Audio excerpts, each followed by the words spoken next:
ಮಗ ನಮ್ ಫ್ರೆಂಡ್ ಕಣ ಸುಧಾಕರ. ನಿನ್ಗೆ ಯಾವ್ದು ಚಿಂತ? ಒಂದ್ ಕ್ವಾರ್ಟರ್ MH ಹೇಳ್ಬಿಡು ಮಾಮ್. ನಿಮ್ಗೆ ಯಾವ್ದು ಬ್ರೋ? ಇಲ್ಲ ನಂಗೆ ಬೇಡ ಬ್ರೋ. ಕುಡಿಯಲ್ವಾ? ಯಾಕೆ ಬ್ರೋ? ಇಲ್ಲ ಬ್ರೋ, ಗೂಗಲ್ ಅಲ್ಲಿ ನೋಡ್ದೆ ಓಡ್ಕ ನೀರು ಕುಡಿದ್ರೆ ಹಾರ್ಟಿಗೆ ಪ್ರಾಬ್ಲಮ್ ಅಂತೆ, ವಿಸ್ಕಿ ನೀರು ಕುಡಿದ್ರೆ ಲಿವರಿಗೆ ಪ್ರಾಬ್ಲಮ್ ಅಂತೆ, ರಮ್ಮು ನೀರು ಕುಡಿದ್ರೆ ಬ್ರೈನಿಗೆ ಪ್ರಾಬ್ಲಮ್ ಅಂತೆ, ಅದಕ್ಕೆ ಬೇಡ ಅಂತ. ಅಯ್ಯಪ್ಪ, ನೀರ್ ಇಷ್ಟೊಂದು ನಿಂದಿರ, ಇನ್ಮೇಲೆ ನೀರೇ ಮಿಕ್ಸ್ ಮಾಡಲ್ಲ. ಅದಕ್ಕೆ ನಾನು ಬಿಯರ್ ಕುಡಿಯೋದು.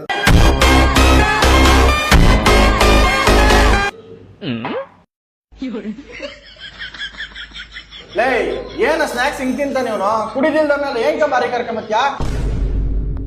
ಹೇಳ್ತೀನಿರ.